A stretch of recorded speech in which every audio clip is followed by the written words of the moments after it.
China has poured billions of dollars into infrastructure projects across Southeast Asia. Although that building is welcomed by some, perceptions are rather more mixed. CNN explores China's regional influence through its infrastructure drive. 53-year-old Hanani Katahum has been visiting this construction site regularly over the past few years to check on the progress of the terrace house allocated to his family. In 2018, some 20 families on the southern Philippine island of Mindanao were asked to relocate as part of the government's plans to build a China-funded railway. Then, farmers stopped work in preparation for the move, and residents were promised compensation for their land. 7 years later, the construction on the railway has yet to start due to tensions between China and the Philippines. Malaking epekto yun kasi yung karamihan sa amin dito, mahirap lang po eh. Naalaga ng mga hayop, ganyan. Tapos na-stop yun. Sa daily list ng mga tao dito, talagang nahinto yun.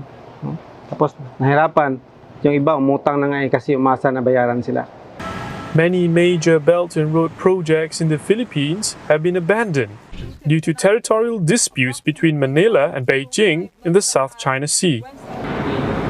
The Philippines is one of several Southeast Asian countries that have struck deals with China to develop infrastructure over the past decade.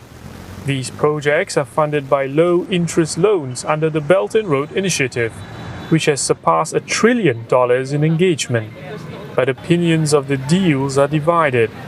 Some say countries can use advanced Chinese technology to get things done faster. Others argue the initiative can trap poorer nations into debt when projects are scaled back or even abandoned. Former Supreme Court Justice Antonio Carpio, who represented the Philippines in maritime negotiations with China, feels that Beijing was dangling loans for leverage on territorial disputes. Well, I don't think China really intended to give us the loans, because even during the time of President Duterte, they never gave us the loans. I mean, they dangled all of these loans to Duterte, $24 billion, in exchange for Duterte being very soft on China on the South China Sea. But China has maintained that the Belt and Road Initiative is not about debt trap diplomacy. President Xi Jinping has said the Belt and Road Initiative aims to build a road of peace, prosperity, openness, green development, and innovation, and a road that brings together different civilizations. Still, the Philippines is looking for other sources to fund its infrastructure projects.